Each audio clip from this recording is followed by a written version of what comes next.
Hello বন্ধুরা, আজকের তরকারি হলো মেথি শাকের চচ্চড়ি। Welcome to Debes recipe box. তা আজকে ভাবলাম মেথি শাকের এই তরকারিটা আপনাদের সঙ্গে শেয়ার করি। প্রথমে তো মেথি শাকগুলোকে ভালো করে বেছে নিতে হবে, মাথা থেকে নিতে হবে আর পাতাগুলো নিতে হবে, ডাঁটাগুলো বাদ দিতে হবে, ওগুলো বেশি তিতো লাগে।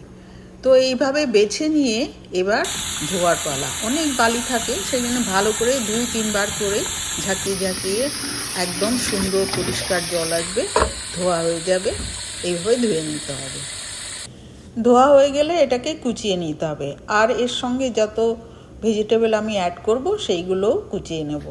যেমন ধরুন আলু, গাজর, তারপর পেঁয়াজ, কাঁচা টমেটো, তারপর পেঁয়াজ কালি, ছিম থাকলে ছিম, আমার আছে বেগুন দিয়েছি। এসব ছোট ছোট করে কুচিয়ে নিতে হবে।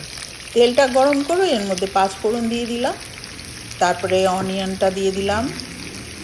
আলু আর গাজরটা প্রথমে দিয়েছি, ওগুলো একটু হার্ড। বেগুনটা আর পেঁয়াজ কালিটা পরে দেবো। একটু সল্ট দিয়ে দিলাম, একটু হলুদ দিয়ে দিলাম। এবার নেড়ে চেড়ে ভালো করে এটাকে একটু ঢেকে দেবো।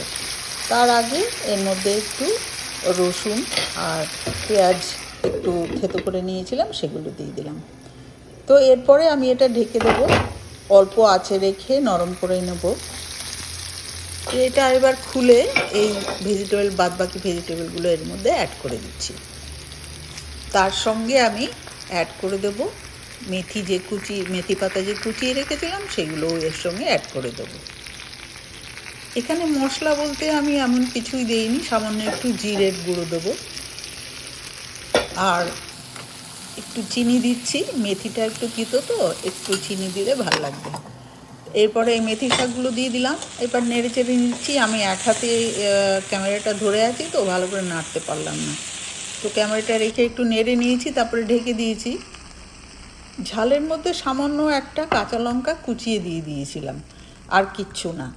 আর এই কাঁচা টমেটো দেওয়াতেই খুব টেস্ট হয়েছে। তো এইভাবে করে দেখবেন, ভালো লাগবে।